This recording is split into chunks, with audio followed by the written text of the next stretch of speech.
Buenas tardes, bienvenidos un episodio más del Estudio de Guerre. Nos encontramos en el estudio y con el artista Meme Abdun. Meme, ¿cómo estás? Bien, Ricardo, por aquí andamos. Ricardo.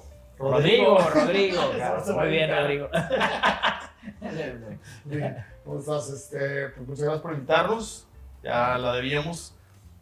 Hace rato estábamos platicando y obviamente eres una generación más grande que yo. Empezaste en el 96 en artes. Sí, entré a la Escuela de Artes en el 96 y previo a eso, bueno, quería ser monero, cabrón. Siempre me dices que como el dibujo siempre fue El dibujo, y desde morro estuve buscando como el espacio con el siglo XXI. Bueno, estuve ¿qué era el 8 columnas? 8 columnas. Pero pues la filosofía no coincidía con lo que dibujaba. Nunca coincidió con nada con 8 columnas. Y aparte, bueno, estuve buscando el siglo XXI y todo, era el tiempo de Gis, de Trino, todo. Fui con Trino, conocí a Gis y estuve ahí con Falcón. Falcón es muy bueno, era muy bueno. Sí, y ahí creo que sigue teniendo ahí en la colonia americana su estudio. Él no se acuerda de eso, por supuesto, pero yo estuve yendo con él y me decía, ¿y a qué vienes? No, quiero que veas mis dibujos, cabrón, ¿no? Y, no, pues espérame. Pasaba el día, cabrón, y yo sentado ahí en su sofá. Y al día siguiente llegaba, hasta que me dijo como a los 3 días, ¿qué carajos haces aquí todos estos días? Pues te estoy esperando. Ah. Y ya, a ver, tus dibujos, están muy bien y todo. Qué bueno, cabrón, síguele así. Paz, ¿no? Pero estabas chico, estabas... Pues tendría unos 16 años, 17 años. Ajá, antes de entrar a la universidad. Sí. Y ya, bueno, me publicaron después en La Mamá del Abulón. Sí. Y como hijo putativo de La Mamá del Abulón. Y en 2 ocasiones, en el 96, y ahí me di cuenta que no quería ser, monero, y más bien me dediqué a hacer ya como en el sentido de las artes plásticas. Justo estábamos platicando y me dices que conociste a Javier Campos Cabello como en la universidad, ¿no? Pero antes obra sí. Antes tenías como un referente como de algún artista que te había impactado antes de entrar a la universidad. Mi referente era Dalí, pues creo que de muchos, ¿no? Pero Dalí fue como mi referente porque yo dibujaba muchos relojes. Entonces, aunque no sabía quién era Dalí en su momento, veía los pósters de Dalí y todo sin saber que era Dalí, ¿no? Y hasta que me topé en la Gonville un librito de Thatcher de Dalí, lo compré y nada, fue así como, se abrió un panorama impresionante, ¿no? Y ya de ahí fue como un motivante para... es como Karate Kid, entras a ver a Karate Kid, sales si quieres dar patadas, ¿no? Entonces más o menos lo mismo, ¿no? La emoción para empezar, ¿no? Sí. Hacer cosas más pictóricas, digamos. Me habías hablado y después como siendo como más un cronograma, después sale a la universidad más o menos como en el 2000, creo yo, me dices, ¿no? En el 2000 tendría que haber salido. De hecho, soy uno ilegal en las cuestiones de arte. Sí, nunca saliste en una... Sí. Es que no me importa tanto, ¿verdad? Pues lo que pasa es que más bien es dedicarte a la creación. Está chida la escuela, pero ¿para qué la quieres también, no? Cosa que no nos han dicho exactamente para qué funciona la escuela. Lo que es más bien interesante es, te vas a Los Cabos, con tu amiga Laura, a poner una galería que se llama 322 Índigo, Los Cabos, 322 Índigo. haciéndole honor al Índigo de Winsor and Newton. La carta de color de Winsor and Newton era el logotipo, sí. La clavadez de los pintores y la pintora en este sentido, Laura, ¿no? Sí, que le gustaba mucho el azul, le gusta. Y ¿cómo es cambiarte de Guadalajara a Todos Santos? Que pues, en ese entonces, Todos Santos, pues era de no saber vivir del trabajo de uno, o bueno, de la obra.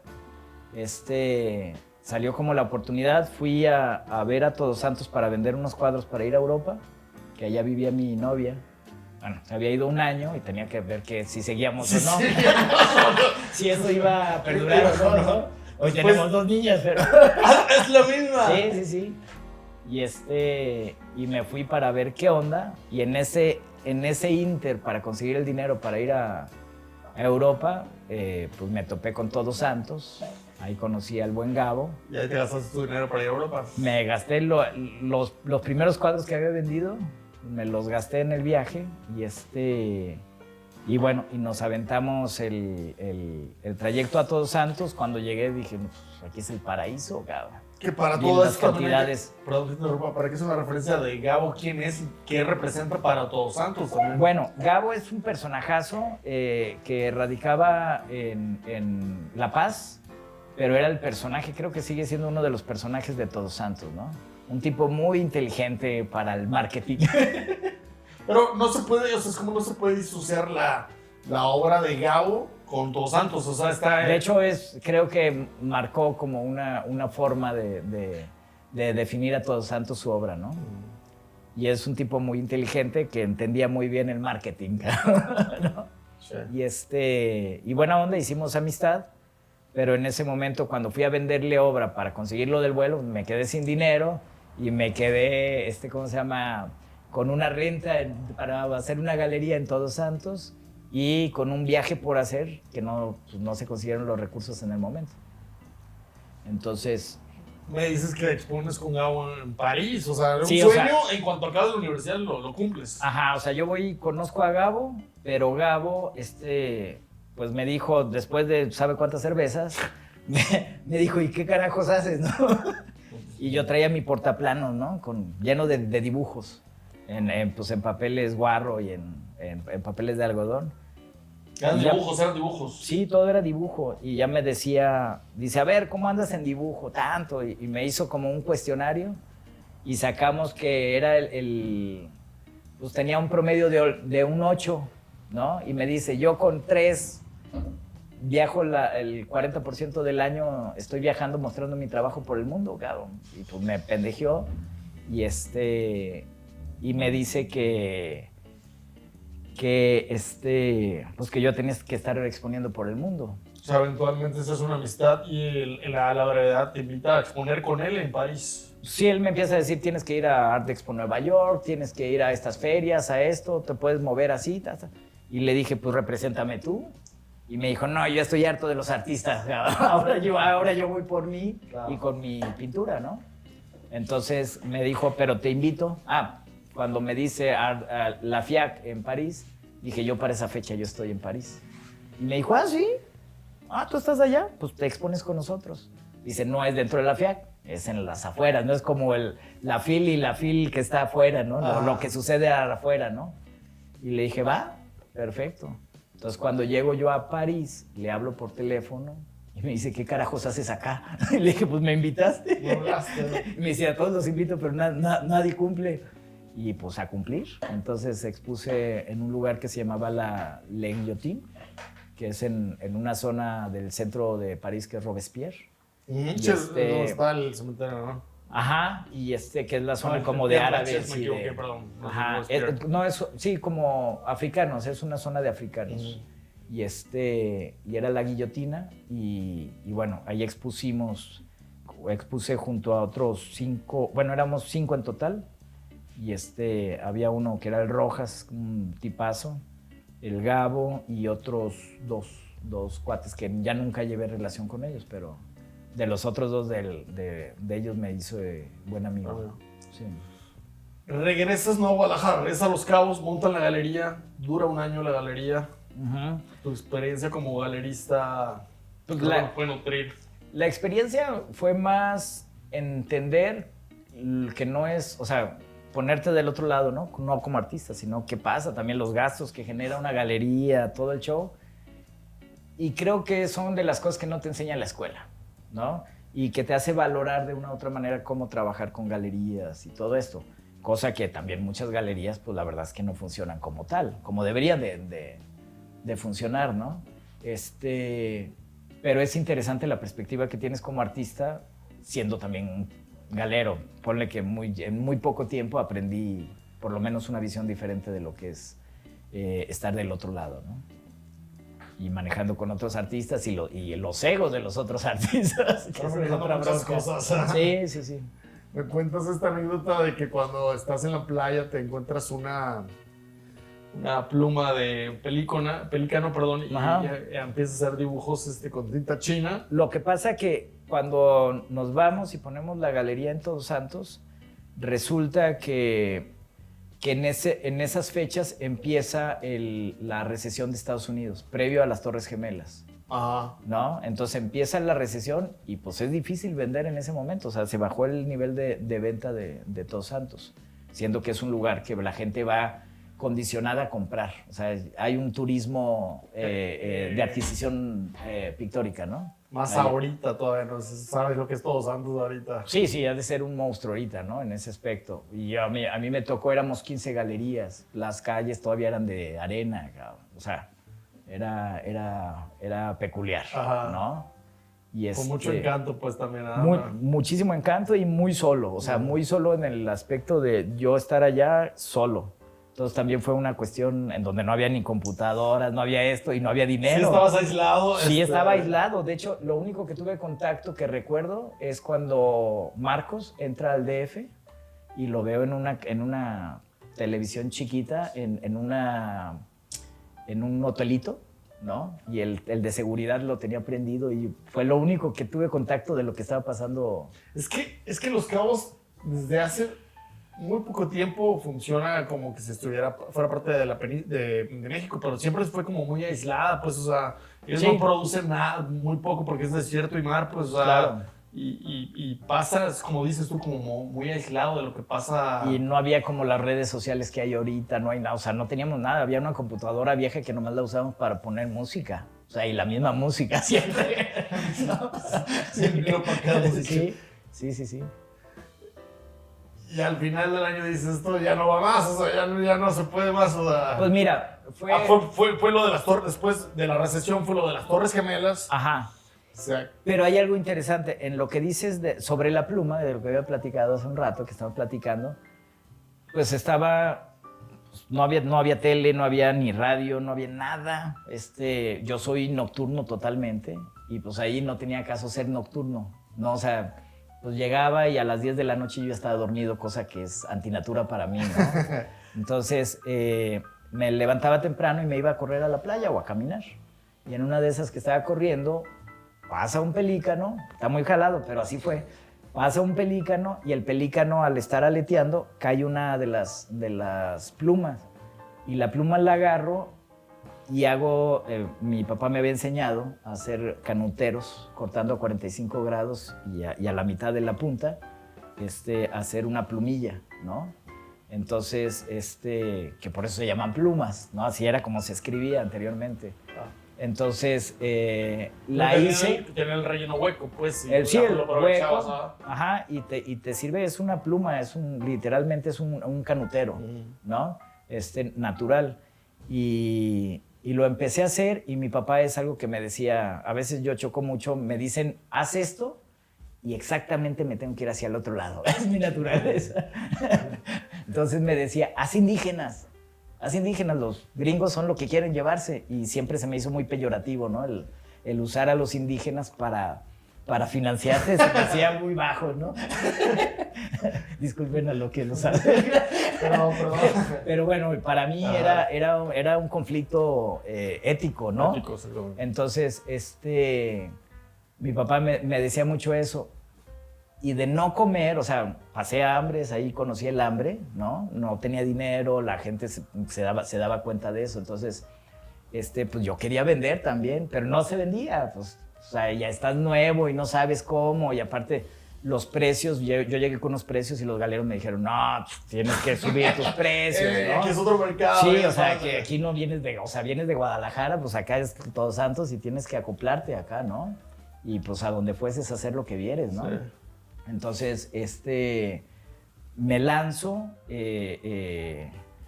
con todo esto, pero cuando estoy preparando la pluma, ¿no?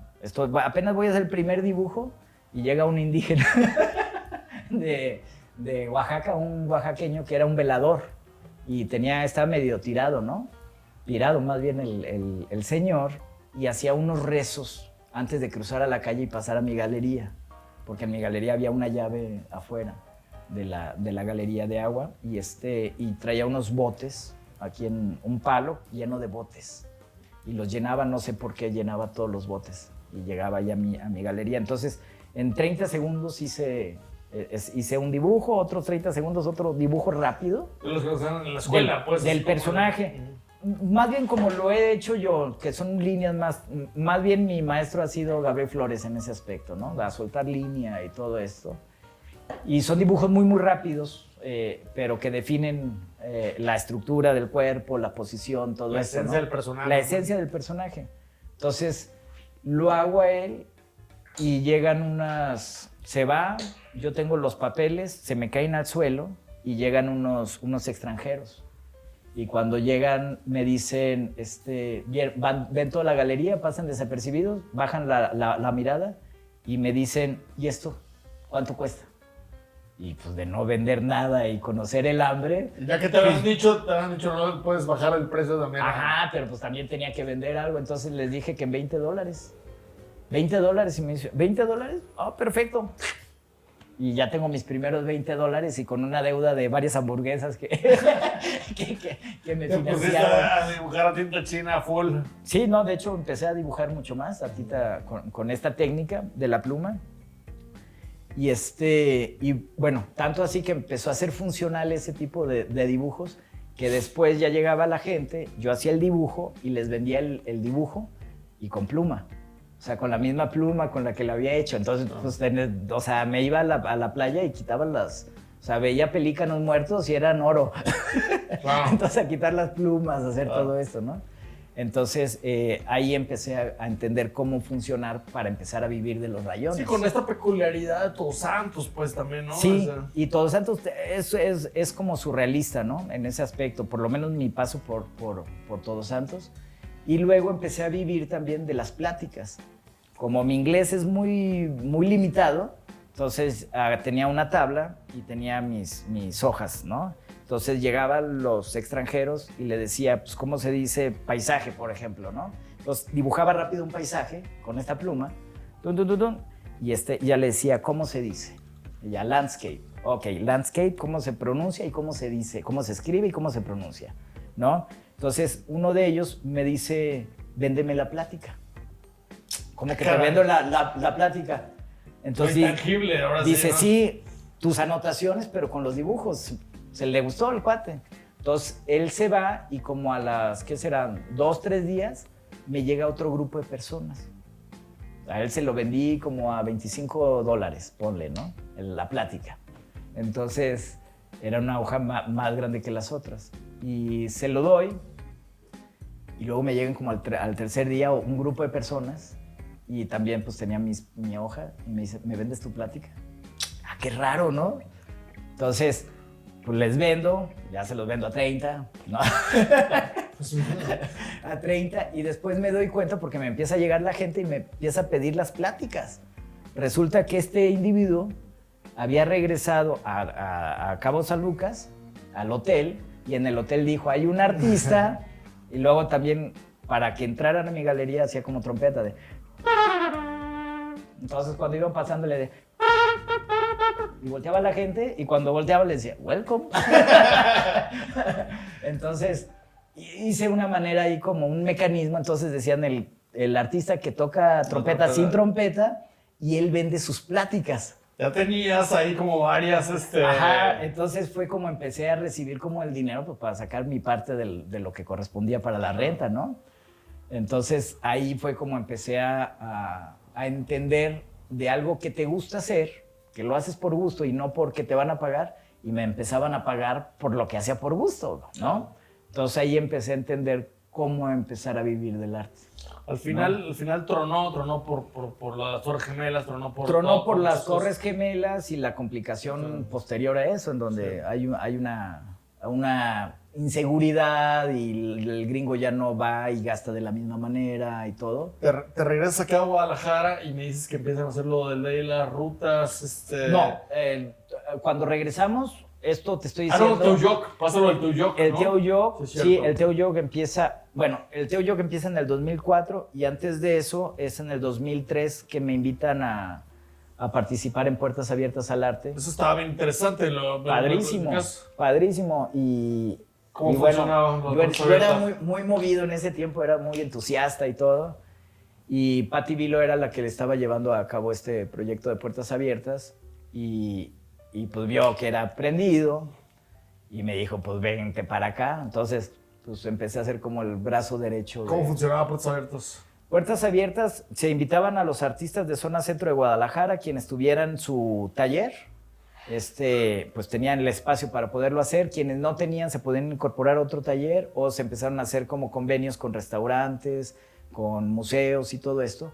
Para que sean host de los artistas de alguna manera. Ajá, son bases en donde los artistas se ponían, ¿no? Entonces yo, lo que a mí me tocó, llegamos a ser 130 artistas. Y en diferentes disciplinas, no solo pintores, también empezaron a entrar bailarines. El 2000, ¿qué fue?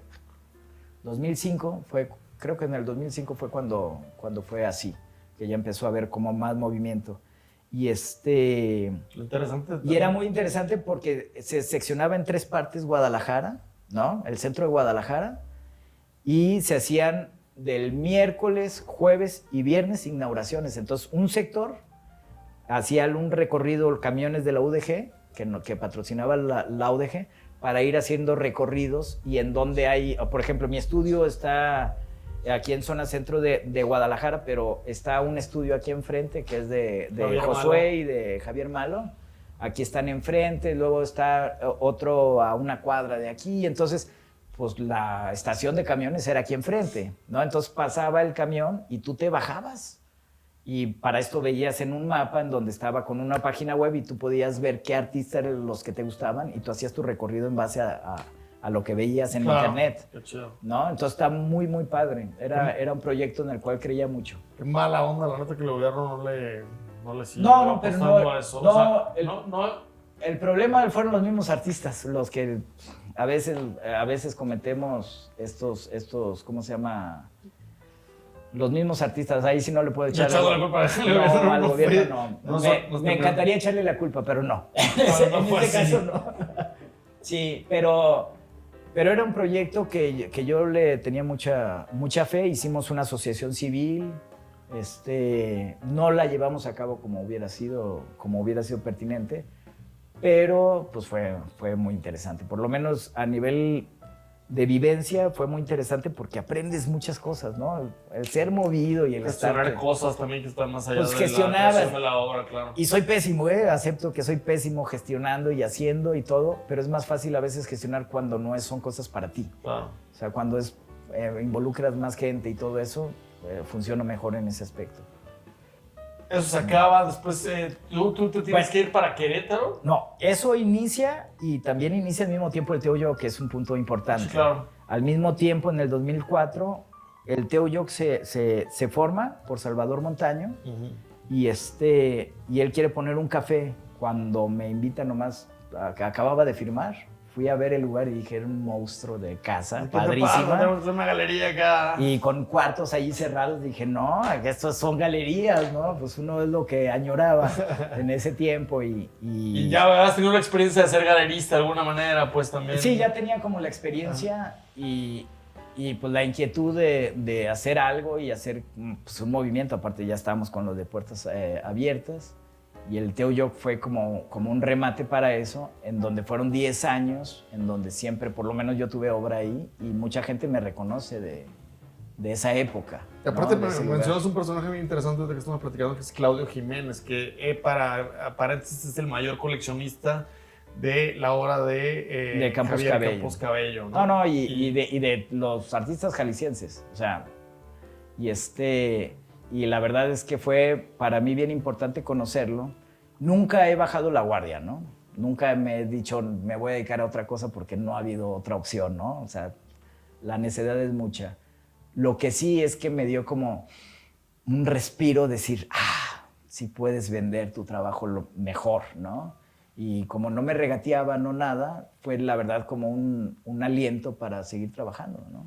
Y me dices como que también como en puntos bien específicos también de tu vida para ver en los viajes. Con tus hijas. Sí, o sea, ha sido muy, muy conveniente en los momentos en donde me ha comprado. casualmente, tampoco ha sido una cuestión Claro. que le vaya yo a pedir o algo, Claro. no, sino se acomodan las cosas. Sí, claro.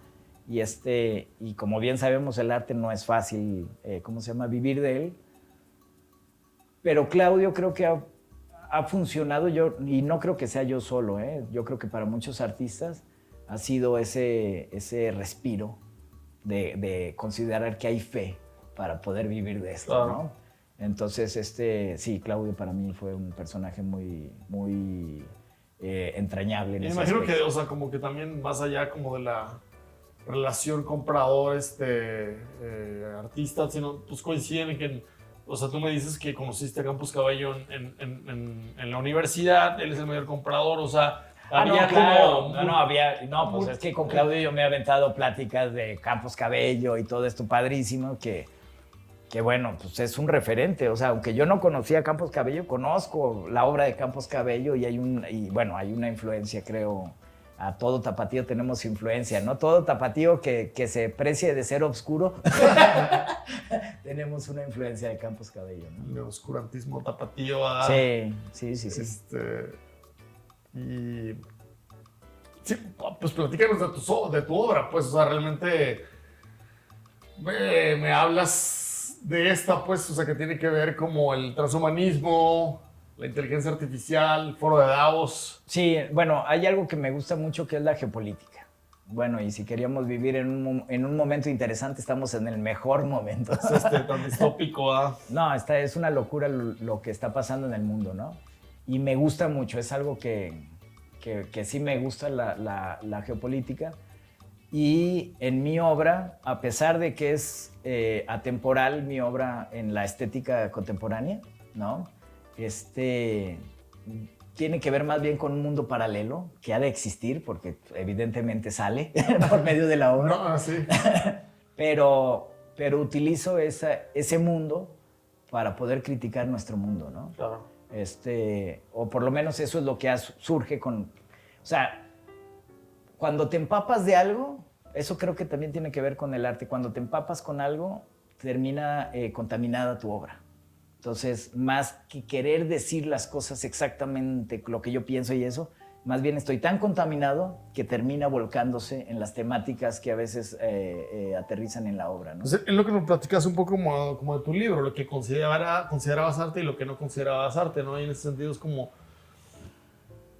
o sea, ir a enfrentarte como al bastidor en blanco y irte hacia tu inconsciente, al inconsciente colectivo, y en vez de ser contundente y decir, estas son mis respuestas, ir a buscar preguntas. Sí, de hecho es conversar con la obra.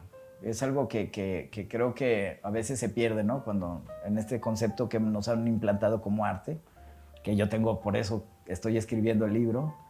El libro se va a llamar tentativamente. El libro tentativamente, lo que yo creo que es el arte por Mehmet Abdú, ¿no? Y es mi visión estrictamente desde mi relación, como yo lo he entendido y he vivido el arte, ¿no? Entonces... que lo vives desde un mundo interno, ¿no? Como claro. de visiones, me platicabas de este viaje como de guerra, sí. Pero no consciente, pues son de imágenes. Hay una contaminación, ya es a lo que me refiero. O sea, creo que nosotros somos un cúmulo de contaminación de lo que hemos vivido, ¿no? De lo que vemos, de lo que es nuestro cotidiano, de lo que son nuestras inquietudes, de lo que son pues nuestros enojos también, ¿no? Entonces, a fin de cuentas, cuando estás hablando con el lienzo, sea el barro, sea el material que estés abordando, cada uno tiene, aparte, maneras de entrar, ¿no? En el barro es diferente que el dibujo, que la pintura, que cada uno tiene su manera. Claro. Sin embargo, es ir buscando poco a poco en la obra, ir adentrándote, y tienes una idea primigenia que tú la tienes bien definida, pero creo que el momento de creación, con esa idea primigenia, pues simplemente empieza de ahí la conversación. Y no es que vaya a ser lo que tú pensaste el cuadro, sino que el mismo cuadro te empieza a exigir y te empieza a pedir y empieza a haber una comunicación que hay un momento donde dices, hasta aquí llegó, y ya ese es el cuadro, pero el cuadro te hace más preguntas que te resuelve un problema, ¿no? Claro. Y yo creo que es eso, estamos platicando de mis amigos en Querétaro, el tiempo que viví 7 años en Querétaro. Mis amigos pues eran escritores, ¿no? Filósofos también, ¿no? Ajá, pues ahí están pues, locos, ¿no? Poetas locos, doctores y locos tenemos todos un poco, dice, ¿no? Y hay uno que es un buen amigo que es Rafael Blengio, y platicando con él que llegamos a la misma conclusión. Como en su poesía él no quería decir algo, sino más bien qué le decía la poesía a él, ¿no? Y creo que en la pintura es así, en las artes. Sí. En sí es más bien qué buscar. Y de lo que te estaba platicando hace rato era... Supongo que el artista, perdón que interrumpa, o sea, está esa intuición de saber que tú eres más allá de Mehmet Abdú, sino que hay algo mucho más grande de ti que quieres abordar y pues, conocer y autoconocer, pues, o sea, más allá de tu historia personal, siempre hay algo... Sí, algo más grande. Y esa es como la chamba del artista, ¿no? Sí. De una u otra manera codificar el mundo que vives para codificárselos a los demás que no tienen tiempo para ver su yo. O sea, el artista se dedica a descubrir su yo, a estar cuestionando su yo. Por eso rascándole como a por eso hay tanto loco. Toda esa como a lo mejor pues fealdad o belleza claro. o ese misterio también de... Claro, y a fin de cuentas... Es un psiconauta de alguna manera. Sí, y tú eres como el vínculo que codifica una realidad, por lo menos tu realidad. Una parte, ¿no? Pero tú también vives, tienes que pagar la luz, tienes que salir a la calle, tienes que socializar con un mundo, con una ciudad que vive a cierta velocidad, ¿no? Todas estas cosas, a fin de cuentas, es parte de la contaminación que te digo, ¿no? Y cuando tú terminas tu obra, deja de ser tuya para ser de los demás cuando la expones, ¿no? Entonces, deja de ser tuya y para ser nuestra. Y ya llegará quien pueda identificarse con la obra, o puede ser que pase desapercibido para mucha gente, pero quizás uno de ellos encuentre un espejo en la obra, ¿no? De hecho, había unos muchachos que quisieron, me decían, queremos vender tus cuadros. Y le dije, no, yo no vendo cuadros. ¿Cómo que no? ¿Y todos estos que hay aquí? Y le dije, no, esos no son cuadros, son ventanas. Yo me dedico a hacer ventanas, cabrón, ¿no? Y me decía, no, pero ¿cuánto cuesta el cuadro? No, es que no son cuadros, son ventanas, cabrón. Son posibilidades que no estaban, que las estoy descubriendo poco a poco, ¿no? Les costó mucho trabajo eso. Pero es eso, vas haciendo ventanas con la obra, ¿no? Vas asomándote a un mundo que está ahí, pero que nadie sabía, ¿no? Sí. También que ni tú sabías, ¿no? Porque empieza también con ese... Sí sabías, a lo mejor intuías, pero es como un diálogo siempre con... Pero es la sorpresa que te vas encontrando en cada obra. Claro. Eso es lo interesante, que hay una sorpresa y no hay... Por eso a mí me es tan difícil repetir una historia, claro, digamos, en ese aspecto, sí, ¿no? Y en algún momento pasa tu yo, pasa lo de acá Guadalajara, lo de las puertas abiertas. Y después... Bueno, es que pasan muchas cosas, es que muchas cosas las puedes... Son paralelas. Como cronología, ajá, pero en esa cronología se van metiendo muchísimas laberintos, cosas, ¿no? Sí. Familia, viajes. Nos sale el viaje en el 2004 por parte de la Unión Europea. Hay una fundación de chilenos que invitan a un grupo de artistas jóvenes. Yo ya no estaba tan joven en el momento, pero me igual, ayuda. te colaste como... Me ayuda la facha, ¿no? De un poco más joven. Y bueno, está Marina Pallares, todo, y en el Teuyoc se hace una subasta para apoyarla a ella y a otro artista. Marina Pallares, claro, creo que está. A Marina, y Saludos, Marina. Sí, saludos. Saludos. Y resulta que nos pide como para que donemos para una subasta. Y le dije, oye, ¿hay chance de ir? Y dice, pues, chance de colarse. Hay chance de colarse. Y en ese chance de colarse, pues me dice no. Y dije, mira, te dono un cuadro y un cacho de otro cuadrito, ¿no? Pues ojalá y te vaya bien chido en el proyecto y todo, Pero qué chido, o sea, aunque te digo que no, o sea, igual donaste, pues. Ajá, no, dije, pues yo he sido muy, en ese aspecto, también me emociona que la generación, ves cómo se está moviendo. A mí, en lo personal, ha sido como un satisfactor también, ¿no? Y cuando se puede echar la mano, pero con gusto se echa, ¿no? Están todos así que nos platicaban la historia de esta casa, pues, ¿no? De cómo Sí, no, se aquí le echar la mano a alguien. El estudio, yo tuve la oportunidad de tener este estudio. Bueno, pero ahorita llegamos a ese punto, ¿no? Pero ¿en qué andan? ¿En qué andábamos? Juanina Payares, el viaje de la donación. El viaje, entonces, resulta que me donamos, hacemos todo, y media hora antes de que cierren las firmas, resulta que hay una vacante, cabrón. Y me habla por teléfono, aquí tenía teléfono normal, ¿no? No había celulares, no había esto. Y me habla y me dice, oye, ¿estás interesado en ir a Alemania? Le dije, claro que sí estoy interesado, siempre estoy ¿Cuándo? interesado. ¿Este fin de semana o lo de que sigue, no? No, y me dice, en media hora van a cerrar la notaría. Si quieres, nomás tienes que venir a firmar en media hora. Yo tenía mi novia, y mi novia, su hermano, se iba a casar. La de París, la de todo. Sí, sí, Mara, mi esposa actualmente, ¿no? Entonces, actualmente. Bueno, mi esposa, dejemos eso porque vamos a generar polémica. Entonces, resulta que me dicen, media hora tienes que venir. Le hablo inmediatamente y le digo, pues, hay esta oportunidad de ir a Alemania. Y me dice, ah, ¿sí? Ah, pues qué chido. Dice, sí, pero la boda de tu hermano, que es en Chihuahua. Me dijo, ¿crees que es importante ir? Sí, claro, siempre es importante ir. Y ya me dijo, pues ve, cuelga el teléfono y vete en chinga ¿cómo se llama? A firmar eso. Colgué y me fui y llegué rayando. Llegué nomás a firmar el documento sin leerlo. ¡Paz! Y nos fuimos 15 artistas a Hamburgo, Alemania. ¿Se conocían todos? O sea, terminaba siendo... Pues nos terminamos conociendo, ¿no? Porque no conocíamos a todos. Pero la escena tapatía no es tan grande, pues al final no, sí era no, el conocido del... No, pero éramos artistas plásticos y dentro había artistas plásticos, había músicos, que era Sutra. Sí, claro. El Walter, ¿no? Y qué bueno viajar así en no, grupo, ¿no? Fue toda una experiencia, y aparte que te pagaban, o sea, y había que conocer Hamburgo, era una de las obligaciones, ¿no?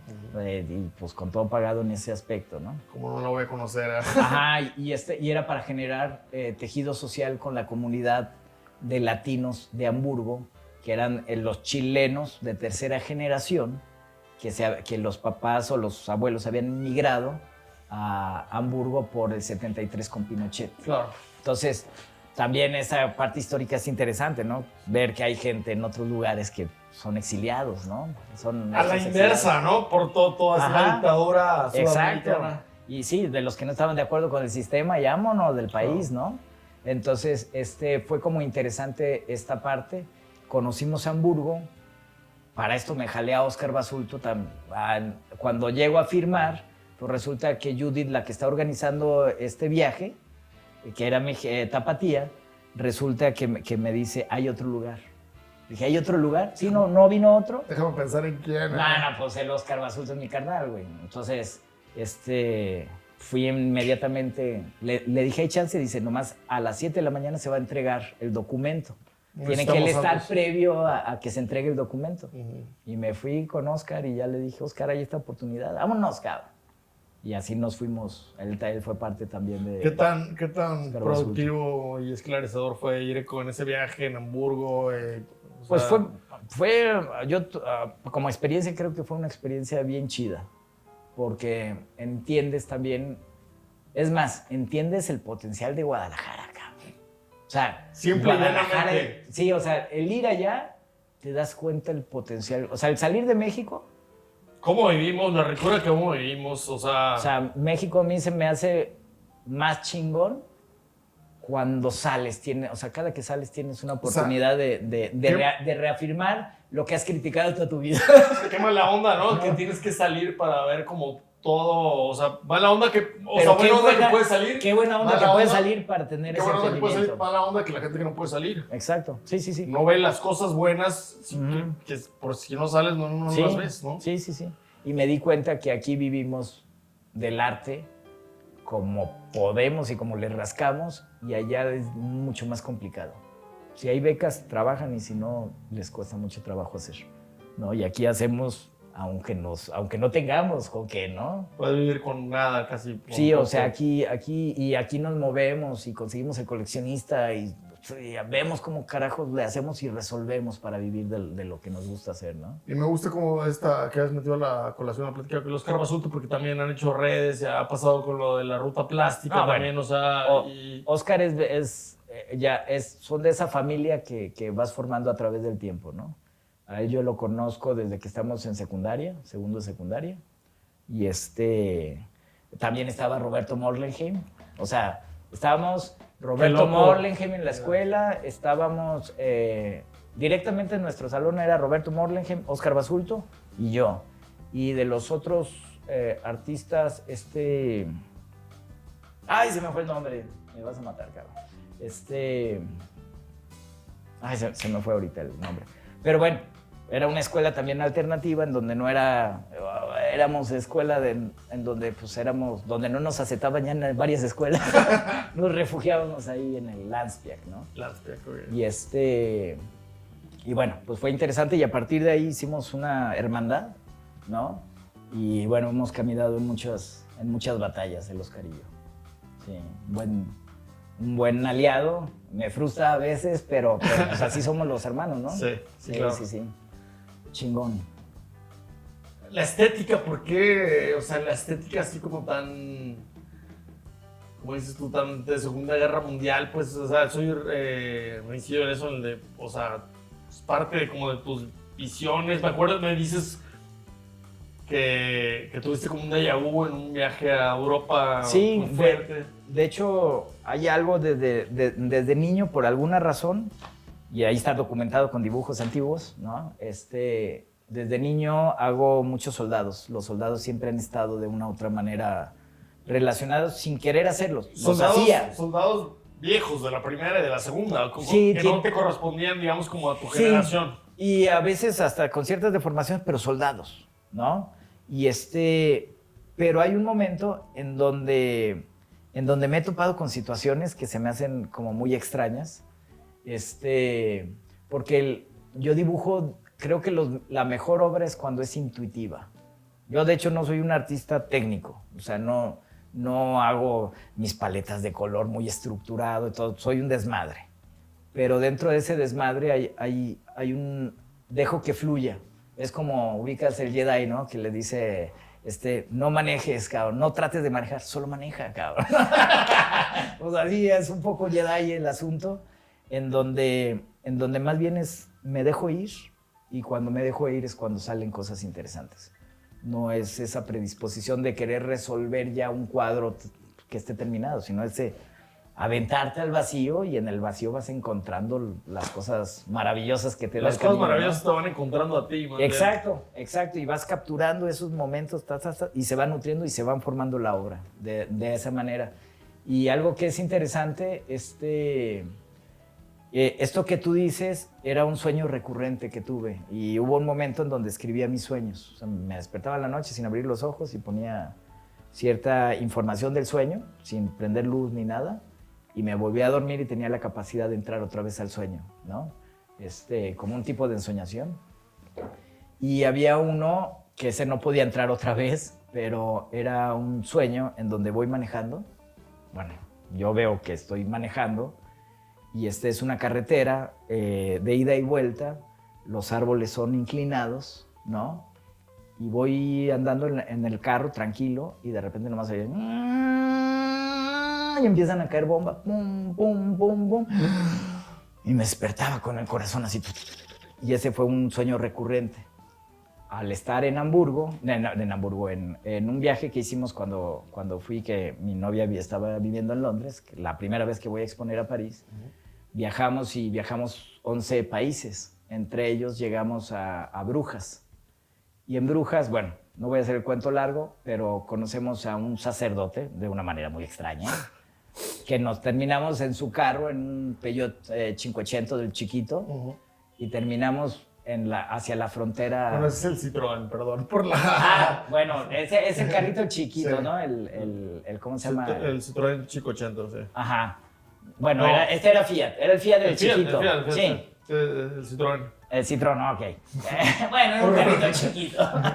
Y vamos ahí, y hay un momento, está muy mamila porque es la quinta de Beethoven, a mí me encanta esa, y está en el sonido ahí, vamos platicando y de repente empiezo a llorar muchísimo, tas.